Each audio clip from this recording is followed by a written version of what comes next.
The resounding crack of a palm striking a cheek echoed like a gunshot through the first-class cabin of Flight 408, freezing every passenger in their tracks.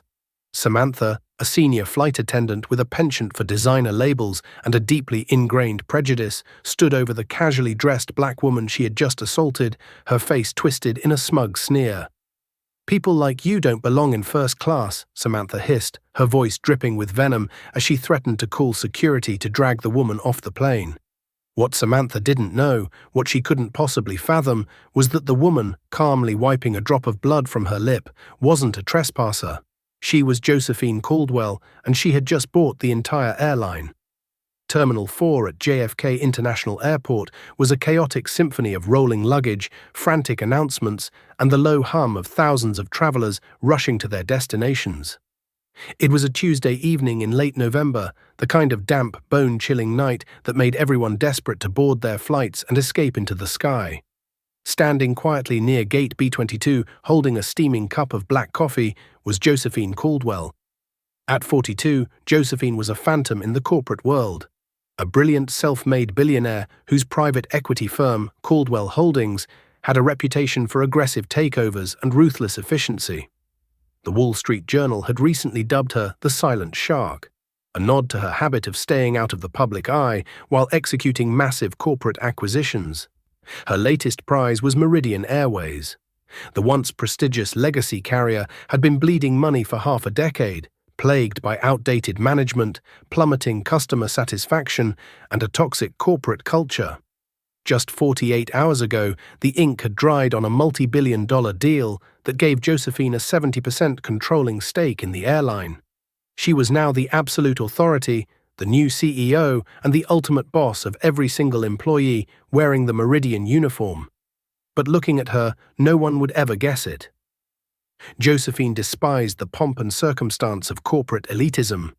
For her flight to London Heathrow tonight, her first flight on Meridian since the acquisition, she had specifically bypassed the VIP private terminal and the exclusive first-class lounge. She wanted to see the airline exactly as her paying customers saw it. She wanted to experience the friction, the service, and the reality on the ground. To complete the audit, she had dressed for comfort and anonymity. She wore a pair of oversized grey Loro Piana cashmere joggers that, to the untrained eye, looked like standard gym sweatpants. A faded black collegiate hoodie concealed a simple white t-shirt, and her hair was pulled back beneath a plain, unbranded baseball cap. She carried no designer handbag, only a scuffed leather backpack that held her laptop and a few travel essentials. As the gate agent announced the commencement of boarding for first-class and Diamond Medallion members, Josephine joined the short line. Waiting at the end of the jet bridge, standing just inside the pristine fuselage of the Boeing 757, was Samantha Higgins. Samantha had been a flight attendant for Meridian for 12 years. She was a striking woman in her late 30s with impeccably styled blonde hair, a perfectly tailored uniform, and a smile that she reserved exclusively for people she deemed worthy. To Samantha, first class wasn't just a seating assignment. It was an exclusive country club, and she was the self-appointed gatekeeper. She prided herself on being able to spot new money versus old money, and she harbored a deep, quiet resentment for anyone who didn't fit her narrow, prejudiced view of what wealth should look like. When Josephine stepped through the aircraft door, carrying her scuffed backpack and wearing sweatpants, Samantha's polite professional smile instantly vanished, replaced by a rigid mask of cold disapproval. "Excuse me," Samantha said, stepping sharply into the aisle to block Josephine's path. She didn't say, "Welcome aboard." She didn't offer a greeting, she simply raised a manicured hand like a traffic cop. "Economy boarding hasn't been called yet. You need to wait back in the terminal." Josephine paused, looking at the flight attendant. The microaggression was immediate, and Josephine's sharp corporate instincts catalogued it instantly. "I'm aware," Josephine said, her voice smooth and perfectly measured. "I'm boarding with first class." Samantha's eyes darted up and down Josephine's casual attire, lingering on the faded hoodie with thinly veiled disgust. "Ma'am, this is the first-class cabin," she said, her tone dripping with the kind of condescension usually reserved for a lost child. "I think you might be confused. Coach is through the second set of doors." I'm going to have to ask you to step aside so the actual first-class passengers can board. Behind Josephine, a wealthy-looking older white man in a bespoke Tom Ford suit cleared his throat. Samantha instantly shot him a dazzling apologetic smile before turning her glare back to Josephine. Instead of arguing, Josephine simply reached into her pocket, pulled out her boarding pass, and held it up. Printed clearly at the top in bold black ink was Caldwell-Swast Josephine Seat 2A First Class. Samantha stared at the ticket, her jaw tightened. She didn't apologize for the assumption. She didn't welcome Josephine aboard. Instead, she snatched the boarding pass from Josephine's fingers, holding it up to the cabin lights as if checking a $100 bill for a counterfeit watermark. "Did you use miles for an upgrade?" Samantha asked. An inappropriate and entirely unprofessional question. "I paid for the ticket," Josephine replied, her eyes locking onto Samantha's name tag. Samantha H. Senior Purser. Josephine committed the name to memory. "May I go to my seat now, Samantha?" Samantha's lips thinned into a hard line. She shoved the boarding pass back toward Josephine. "Seat 2A, left side. Don't block the aisle with your backpack." Josephine nodded slowly, taking her ticket. She walked past the hostile flight attendant and settled into the plush, wide leather seat of 2A. The audit had officially begun, and Meridian Airways was already failing spectacularly. The first-class cabin slowly filled, bringing with it an air of hushed privilege. Across the aisle in seat 1A sat Chelsea Montgomery, a D-list reality television star who had built a career on inherited wealth and social media drama. Chelsea was draped in loud logo-heavy Gucci, loudly demanding that someone stow her oversized Louis Vuitton carry-on because she had a fragile shoulder. Samantha practically sprinted down the aisle to assist her. "Oh, Miss Montgomery, let me take care of that for you," Samantha gushed, her voice an octave higher than it had been with Josephine. She hoisted the heavy bag into the overhead bin with a strained smile, practically bowing as she offered the reality star a hot towel. "It is an absolute honor to have you flying with us today. Can I get you a glass of pre-aperture Domino or perhaps a mimosa? Just pour the champagne, sweetie." Chelsea waved her off without making eye contact, already typing furiously on her phone. Josephine watched the interaction from 2A, her face an unreadable mask. She reached into her backpack and pulled out a small amber pill bottle. A dull migraine had been threatening to surface since she left her Manhattan office, a side effect of the grueling 50-hour negotiation marathon required to finalize the Meridian acquisition. She needed to take her medication, but she needed water to wash it down. A junior flight attendant, a young man named Timothy, stepped into the cabin carrying a silver tray of champagne flutes and crystal water glasses. He looked nervous, his eyes darting around the cabin as he tried to keep up with the boarding rush. "Excuse me," Josephine said politely as Timothy passed by. "Could I please get a glass of water?" Timothy stopped, offering a genuine, if slightly stressed, smile. "Of course, ma'am. Right on." "Timothy." Samantha's sharp voice cracked like a whip across the quiet cabin. She marched over, grabbing the young man by the elbow and physically steering him away from Josephine's seat. "What are you doing? Mr. Reynolds in 4B is a Platinum Medallion member, and he's still waiting for his coat to be hung. Do your job." "But she just asked for some water," Timothy whispered, gesturing slightly toward Josephine. "She can wait," Samantha hissed, not quietly enough. "She's probably a non-rev passenger or an employee buddy pass anyway. Look at how she's dressed. Prioritize the real paying customers." Josephine heard every word. Her expression didn't change, but her dark eyes hardened. She placed the pill bottle on the sleek console of her seat and pressed the overhead call button.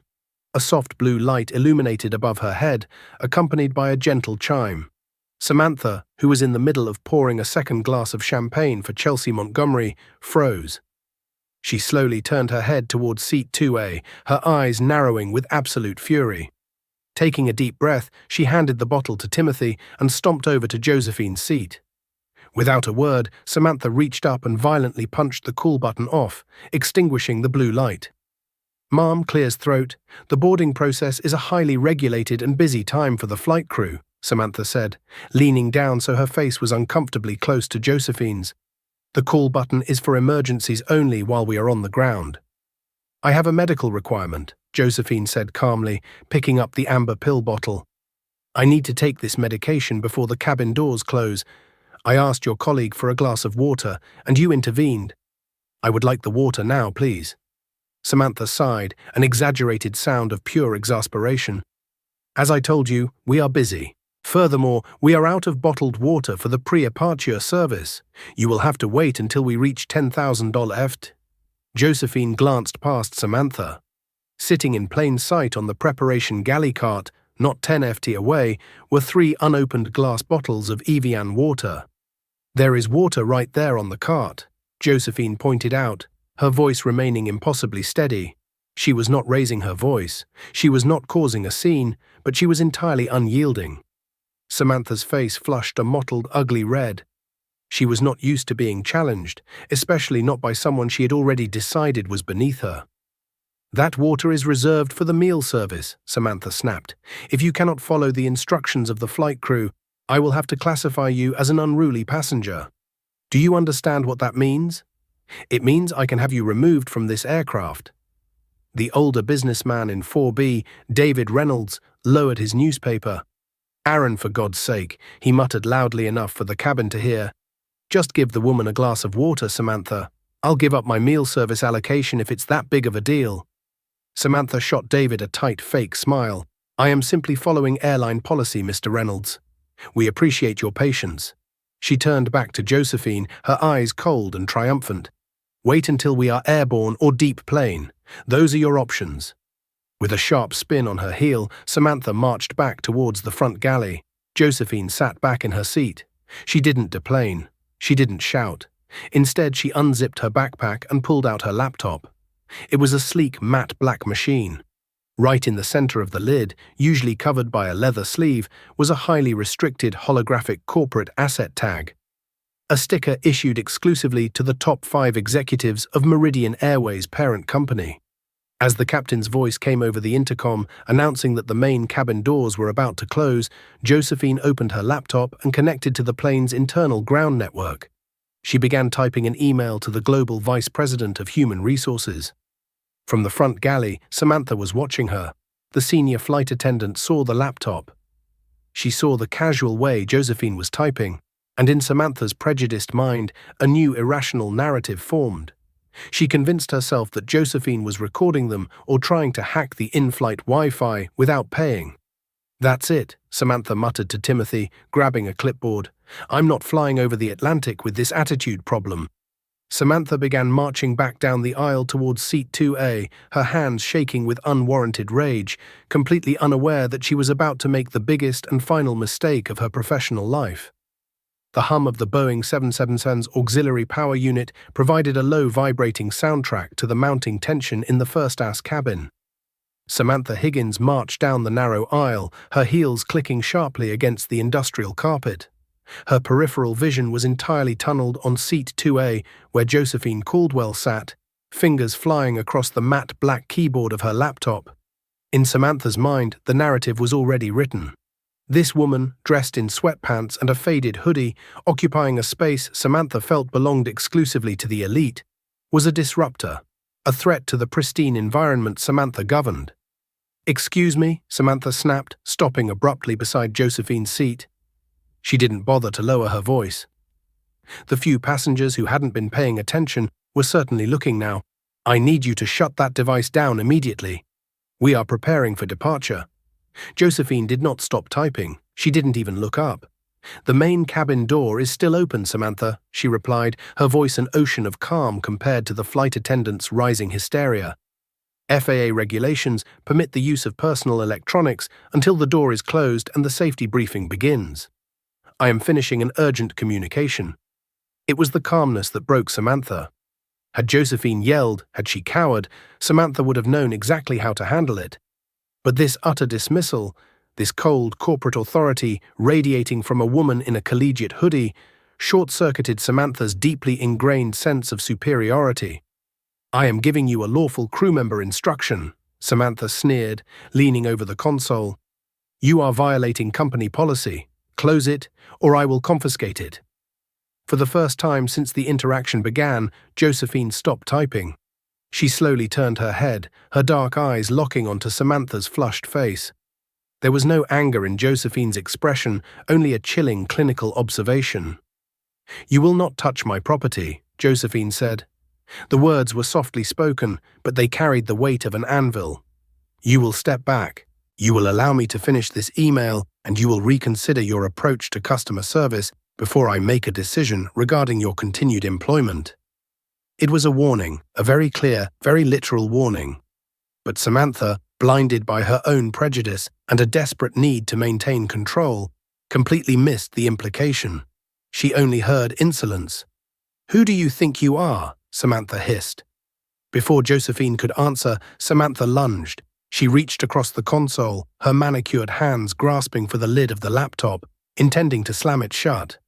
Josephine's reflexes were sharper. Decades of navigating the cutthroat world of private equity had given her a zero-tolerance policy for physical boundary violations. She brought her left arm up, catching Samantha's wrist mid-air, firmly stopping the flight attendant's hand inches from the keyboard. She didn't twist it, she merely blocked it. "I said," Josephine repeated, her voice dropping an octave.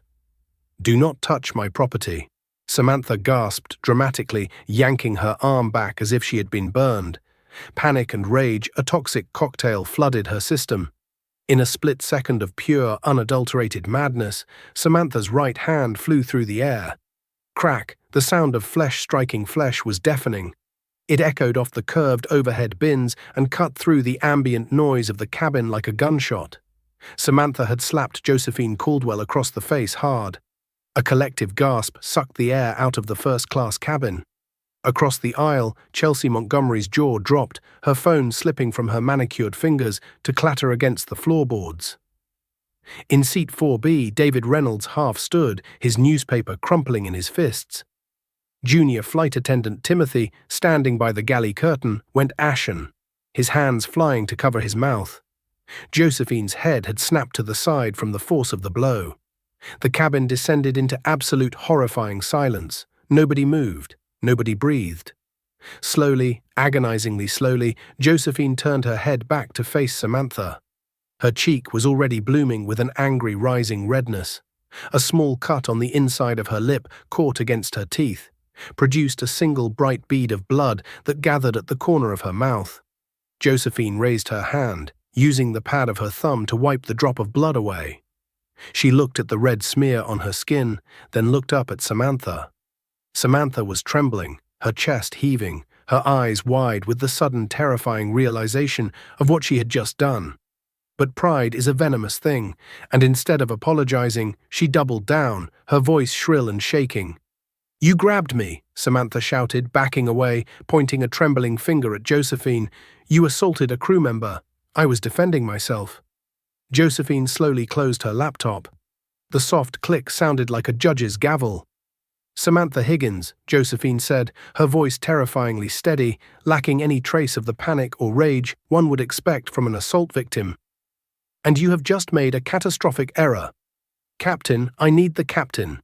Samantha shrieked, sprinting toward the flight deck door, abandoning all pretense of professionalism. She hammered her fist against the reinforced panel. The cabin was in uproar. David Reynolds was out of his seat. "Are you insane?" he bellowed after Samantha. "She didn't touch you. You attacked her. I have it on video." Chelsea Montgomery suddenly screeched, having recovered her phone from the floor. "Oh my God, I was recording a TikTok, and I caught the reflection in the window. You literally just hit her."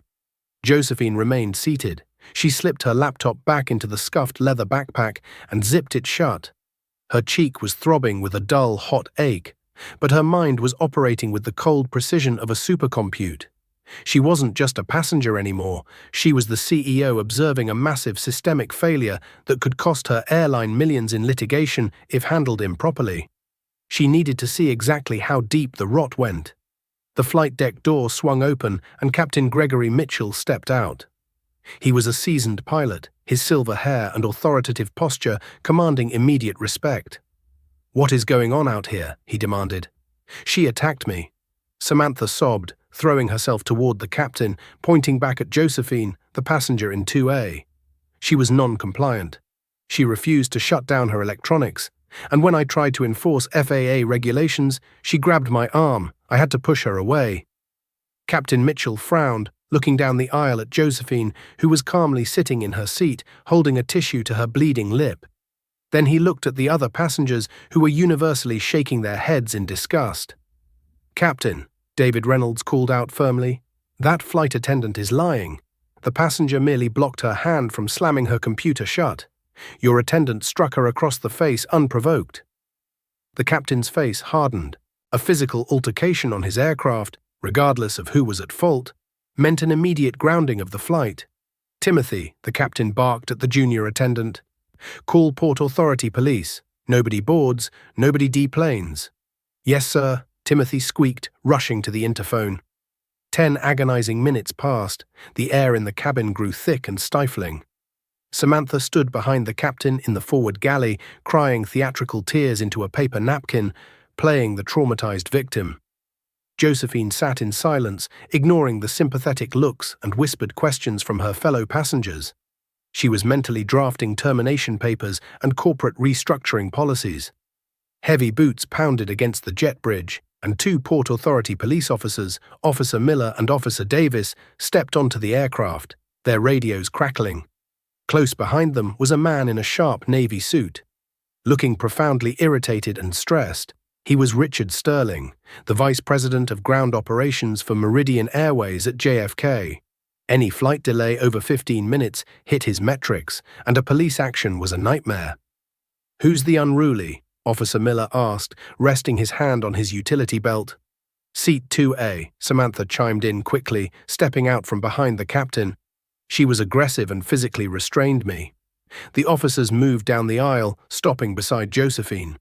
"Ma'am," Officer Clear's throat, Davis said, his tone firm but professional, "we're going to need you to gather your belongings and come with us. We need to sort this out off the aircraft." "Don't go with them," Chelsea Montgomery yelled from across the aisle. "I'll airdrop you the video. Sue this entire airline." Josephine held up a hand, silencing the reality star. She picked up her backpack and stood up. She looked at the officers.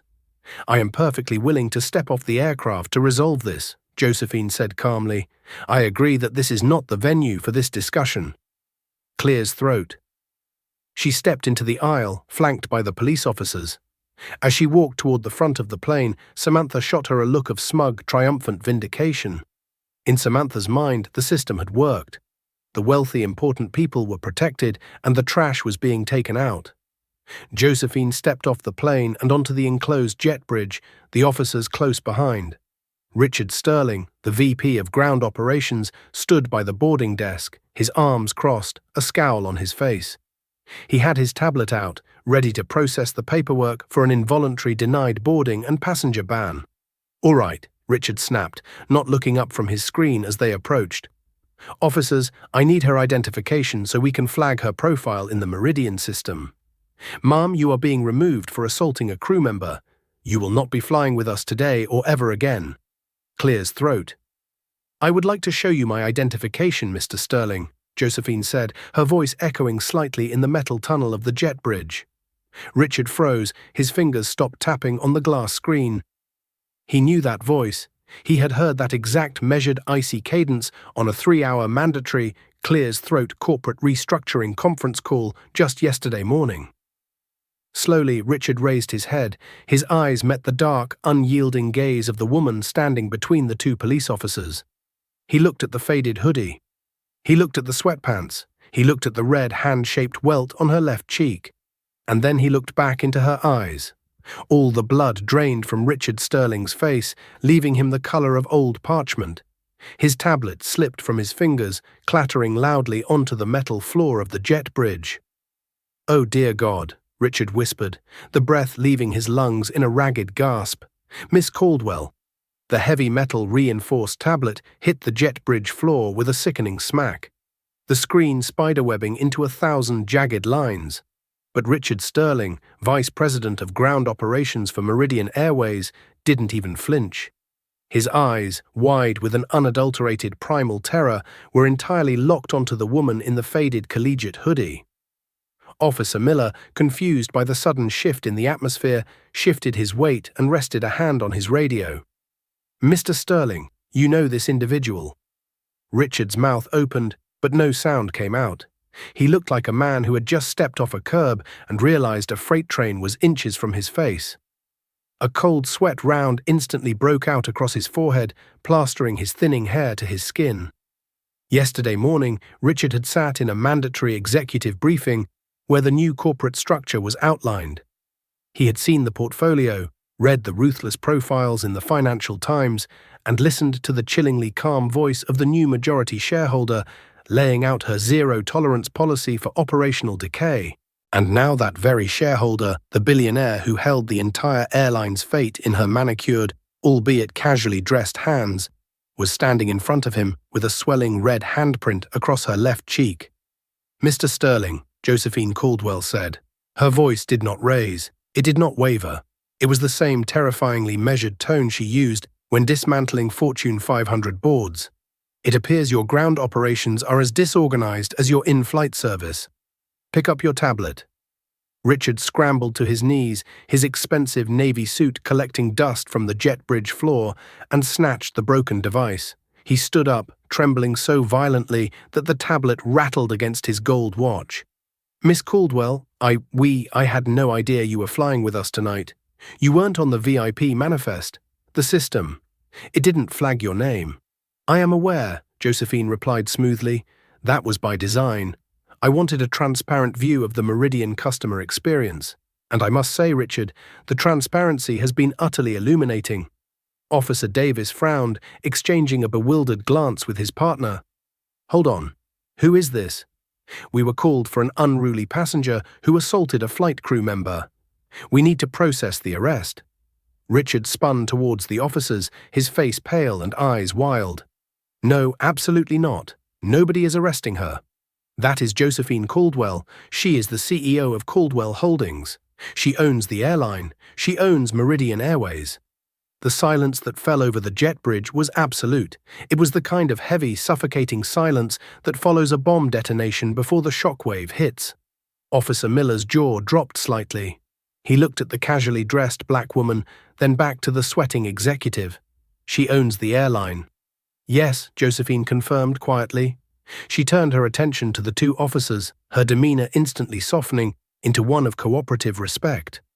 "Officers, I appreciate your prompt response. However, a false report has been filed. I did not assault your flight attendant.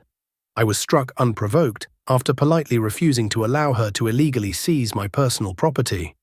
There are multiple witnesses in the first-class cabin, and I believe a passenger named Chelsea Montgomery in seat 1A has a video recording of the entire altercation." Officer Davis immediately pulled out his notepad, his entire posture shifting from adversarial to investigative. "A video, Mom, and multiple witnesses." "Indeed," Josephine said. She turned back to Richard, who looked like he might genuinely vomit into the nearby trash receptacle. The CEO dropped the mild passenger persona entirely. The silent shark of Wall Street emerged. "Richard," Josephine commanded, her tone slicing through the cold air of the terminal tunnel. "I want you to go back onto that aircraft. You will retrieve Captain Mitchell, the junior attendant named Timothy, and you will personally escort Samantha Higgins out to this jet bridge. Do not tell her who I am. Tell her. The police need her statement to finalize my arrest. Yes, ma'am." "Instantly, Miss Caldwell," Richard stammered, practically tripping over his own custom leather shoes as he sprinted back towards the open cabin door of the Boeing 777. Josephine stood patiently, her hands casually tucked into the pockets of her sweatpants, feeling the hot throb in her cheek. It hurt, but the pain was secondary to the furious, calculating storm raging in her mind. Meridian Airways was a diseased asset, and she had just found patient zero. Inside the cabin, Samantha was holding court in the forward galley.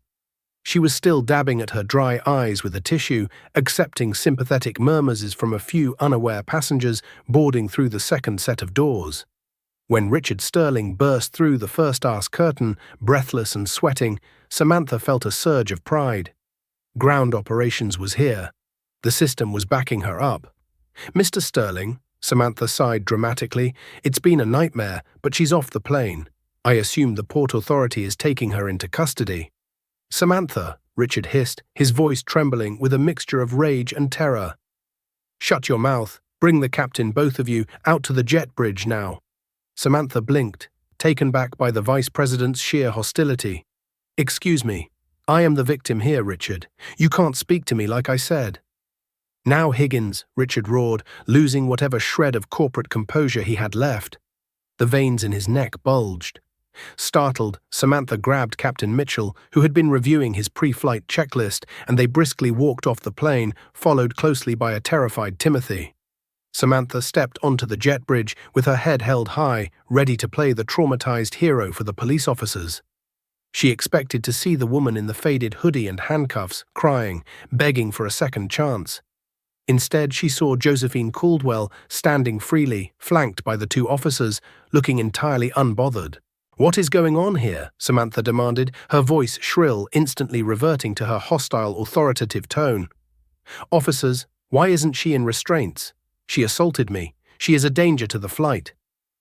Josephine looked at Samantha. The senior flight attendant's perfectly styled blonde hair and immaculate uniform stood in stark contrast to the ugly, prejudiced rot underneath. "Samantha," Josephine said, her voice echoing off the metal walls, "do you know what a fiduciary duty is?" Samantha stopped, her brow furrowing in deep confusion. "What? What are you talking about? Officers, arrest her." "A fiduciary duty," Josephine continued, ignoring the outburst entirely, "is the legal obligation to act in the best interest of a corporation and its shareholders. For a flight attendant, that means ensuring safety, adhering to FAA regulations, and maintaining the brand's reputation to protect revenue." Samantha scoffed, crossing her arms.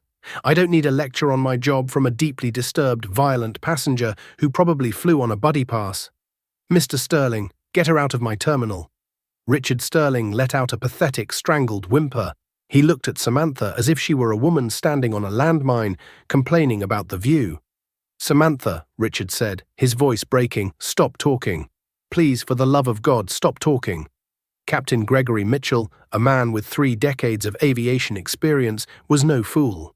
He looked at the sweating vice president of ground operations, then at the calm, calculating woman in the sweatpants, and finally at the red hand-shaped welt glowing on her dark skin. He realized instantly that a massive paradigm shift had just occurred. "Mum?" Captain Mitchell addressed Josephine directly, bypassing his own flight attendant. "May I ask who you are?"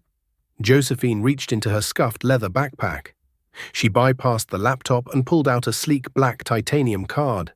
She handed it to the captain.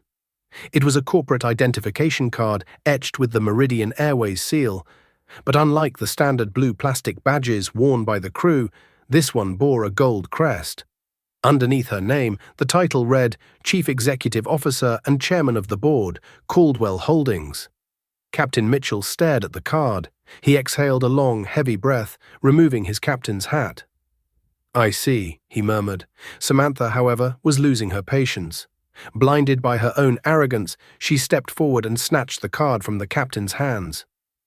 "What is this?" she snapped, looking down at the titanium rectangle. She read the name, clear as throat, Josephine Caldwell.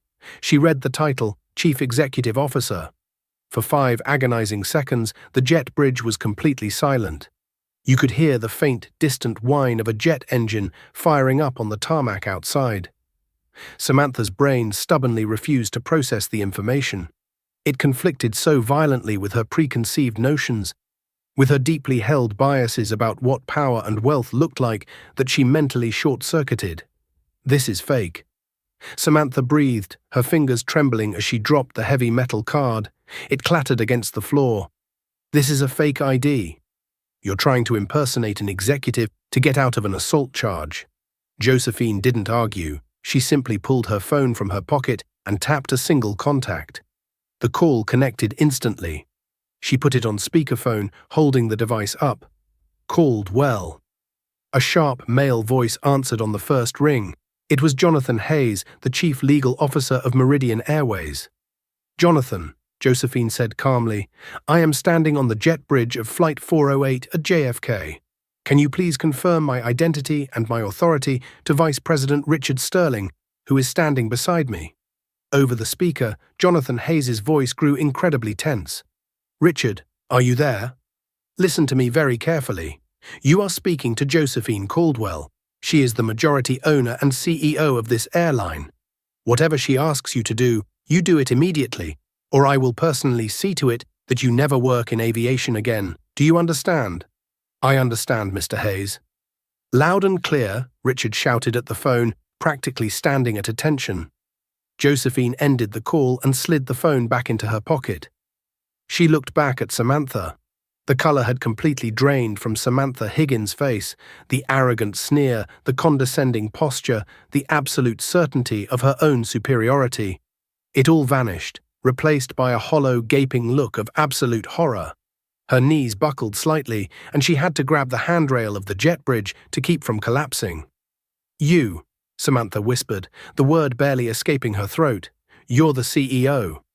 "I am," Josephine Clear's throat said, stepping one pace closer. The air around her seemed to freeze. "And you, Samantha, are an absolute liability." Officer Davis stepped forward, his radio crackling. "Miss Caldwell, my partner just reviewed the video footage sent over by the passenger in seat 1A. It clearly shows Miss Higgins striking you unprovoked while you were attempting to defend your property. We have probable cause for an arrest." Samantha gasped, a sob finally tearing from her throat. The reality of the situation crashed down upon her with the weight of a collapsing building. "No, please, Miss Caldwell, I made a mistake. I was stressed. I've been with this airline for 12 years.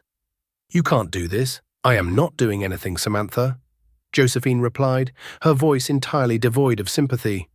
"You did this. You allowed your prejudice and your unchecked ego to dictate your actions. You looked at my clothes, you made an assumption, and you violently assaulted a passenger. The fact that the passenger happened to be me is simply your bad luck. Had it been anyone else, you might have gotten away with it. That is a systemic failure I intend to surgically remove from my company." Josephine turned to the sweating vice president. "Richard." "Yes, Miss Caldwell." Effective immediately, Samantha Higgins's employment with Meridian Airways is terminated for cause, specifically gross misconduct and physical assault of a passenger. Cancel her flight benefits, revoke her security clearance, and freeze her pension pending a legal review. "It's already done, ma'am." Richard nodded frantically, typing on his broken tablet. Josephine then turned to the police officers. "Officers, I would like to press full criminal charges for assault and battery. You may take her into custody." "Turn around, Mom. Hands behind your back," Officer Miller said, stepping up to Samantha and pulling a pair of steel handcuffs from his belt. "No, please, I have a mortgage," Samantha wailed, the sound echoing pathetically down the tunnel as the cold steel clicked shut around her wrists. "I'm a senior purser. You can't treat me like this." "Richard, do something." Richard Sterling didn't even look at her. He stared straight ahead, entirely focused on his own survival as the officers began to escort a sobbing, handcuffed Samantha up the jet bridge and out into the crowded terminal. A humiliating, deeply public walk of shame right past the passengers she had felt so superior to. Josephine turned her attention to the young, pale flight attendant who had been standing silently by the cabin door. "Timothy," Josephine said softly. The young man jolted as if he'd been electrocuted. "Yes, ma'am." "Miss Caldwell, you attempted to provide me with water when I requested it. You recognized a passenger's need and tried to fulfill it, despite being bullied by your superior. Is that correct?" "I just wanted to do my job, ma'am," Timothy stammered, his eyes darting to the floor. "You did," Josephine nodded, "and for that, you are commended. Richard, see to it that Timothy is immediately promoted to senior purser of this flight. He will receive the corresponding pay grade bump retroactively for this entire month." In Timothy's head snapped up, his jaw dropping. "Thank you, Miss Caldwell. I won't let you down." "See that you don't," Josephine said, a faint, genuine smile touching her lips for the first time that evening. She then looked at the captain. "Captain Mitchell, we have delayed your passengers long enough. Let's get this aircraft to London." Josephine Caldwell turned her back on the weeping, handcuffed figure of Samantha Higgins and walked calmly back onto the Boeing 777. As she crossed the threshold of the aircraft door, the atmosphere inside the first-class cabin had completely transformed. The suffocating, uncomfortable tension that had previously choked the air was entirely gone, replaced by a stunned electric awe. Every single passenger had their eyes glued to the woman in the faded collegiate hoodie and Loro Piana sweatpants. As Josephine slid seamlessly back into seat 2A, the silence was palpable. Chelsea Montgomery, the loud reality TV star in 1A, who had previously demanded absolute attention, was staring at Josephine with her mouth hanging open. The diamond-encrusted smartphone she had been aggressively typing on lay entirely forgotten in her lap. "You really own the airline," Chelsea whispered, completely dropping her entitled, abrasive persona. For the first time all evening, she looked genuinely humbled. Josephine offered a polite, deeply professional nod. "I do, Miss Montgomery, and I want to personally apologize for the unacceptable disruption to your travel experience today. What you witnessed falls far below the standard of excellence I intend to set for Meridian Airways." Across the aisle, David Reynolds, the wealthy businessman in 4B, who had tried to intervene earlier, slowly clapped his hands together, a measured, respectful single-person applause that echoed through the cabin. "Miss Caldwell," he said, tipping an imaginary hat in her direction, "I have flown this airline exclusively for 20 years. I have seen service decline, and I have seen management ignore it. But I have never, in all my years of corporate travel, seen a systemic problem dealt with so swiftly and decisively. You have my business and my utmost respect for life." "Thank you, Mr. Reynolds," Josephine replied gracefully, opening her scuffed laptop once more. "I appreciate your loyalty and, more importantly, your willingness to speak up against injustice when you saw it." With the toxic element removed, the flight finally commenced. Timothy, now proudly wearing the senior purser pin, hastily unpinned from Samantha's abandoned blazer and handed to him by a terrified Richard Sterling before the doors closed, took command of the cabin. The flight to London Heathrow was nothing short of flawless. Timothy was attentive, deeply respectful to every single passenger, regardless of their attire or status, and radiated a newfound, quiet confidence. When he finally brought Josephine her glass of water, he offered it with a genuine smile. Josephine observed him quietly throughout the transatlantic journey, making a mental note to fast-track the young man for corporate management training. He possessed the exact empathy and situational awareness the company had been starving for. However, while Flight 48 soared peacefully over the dark expanse of the Atlantic Ocean, a massive, unstoppable digital storm was brewing on the ground. Chelsea Montgomery had not just recorded the assault. She had utilized the aircraft's gate Wi-Fi to upload the raw, unedited footage to TikTok, Twitter, and Instagram before the plane even pushed back from the tarmac. The video aggressively captioned, "Flight attendant slaps passenger, plot twist. Passenger is the billionaire CEO," was a masterpiece of modern viral content. The footage was incredibly damning. It caught the clear reflection in the aircraft window, Samantha's unwarranted verbal aggression, the sudden brutal slap, Josephine's terrifyingly calm and calculated reaction, and the explosive aftermath. Chelsea had even managed to record the audio spilling from the jet bridge, capturing the exact earth-shattering moment Richard Sterling exposed Josephine's true identity to the hostile flight attendant. By the time the Boeing 777's wheels touched down on the runway in London, the video had amassed an astonishing 85 million views across all platforms. It was the #1 trending topic globally. Morning news anchors were breaking down the footage. Legal experts were weighing in on the assault, and Wall Street was reacting in real time. Investors, thrilled to see a majority shareholder taking such a ruthless, hands-on approach to quality control, drove Meridian Airways' stock price up by 9% in pre-market trading. Meanwhile, the karma that crashed down upon Samantha Higgins was biblical in its proportions. Following her arrest on the jet bridge, she was subjected to a humiliating perp walk. Escorted in handcuffs through the crowded corridors of Terminal 4, hundreds of delayed passengers, many of whom had already seen the trending video on their phones, pointed and jeered at the disgraced senior purser. She was transported in the back of a Port Authority police cruiser to the local precinct where she was fingerprinted, photographed, and stripped of her designer uniform accessories. Her mug shot, featuring ruined tear-streaked mascara, flushed cheeks, and a look of hollow, shattered arrogance, was plastered across the front page of every major news network and tabloid by sunrise. Meridian Airways' corporate public relations department, acting under Josephine's strict pre-written directives, did not try to hide or minimize the incident.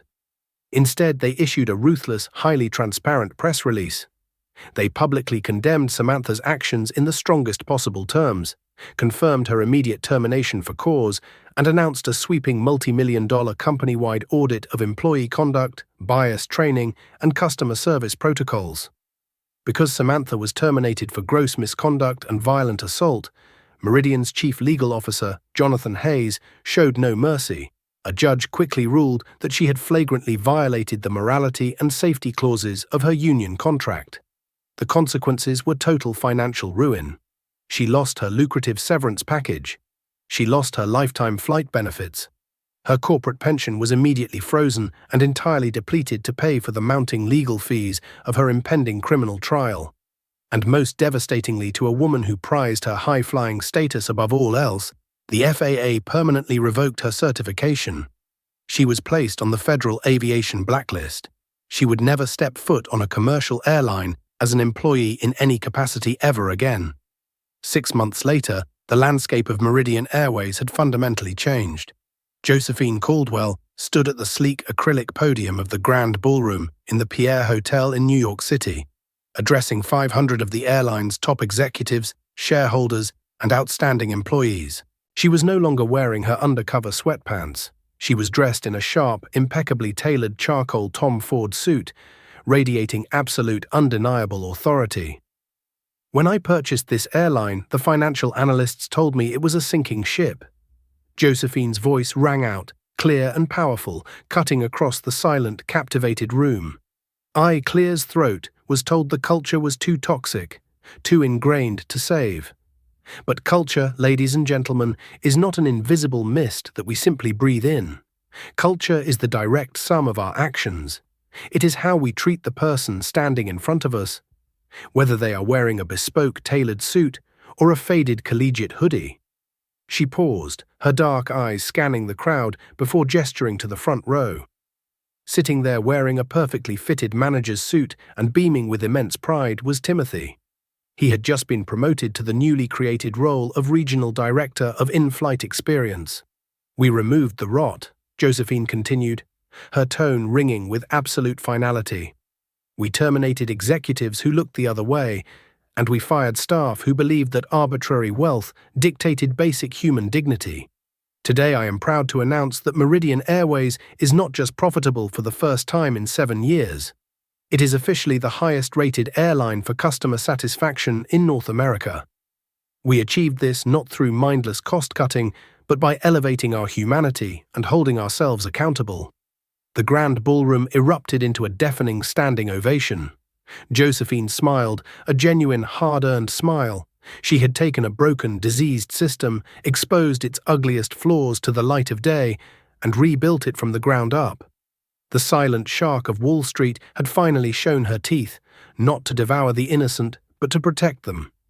Simultaneously, miles away in a dusty, dimly lit courtroom in Queens, Samantha Higgins sat entirely alone at the defendant's table.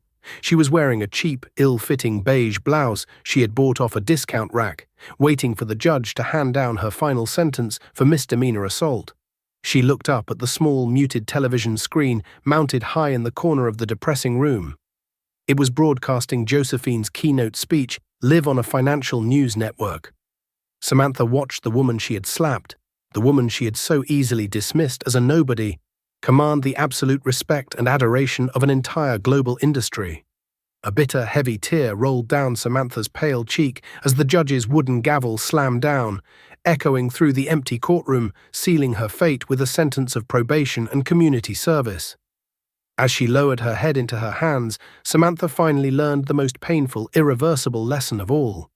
You never truly know who you are speaking to, and the ultimate cost of arrogance is always inevitably everything. Sometimes the universe delivers karma with absolute precision.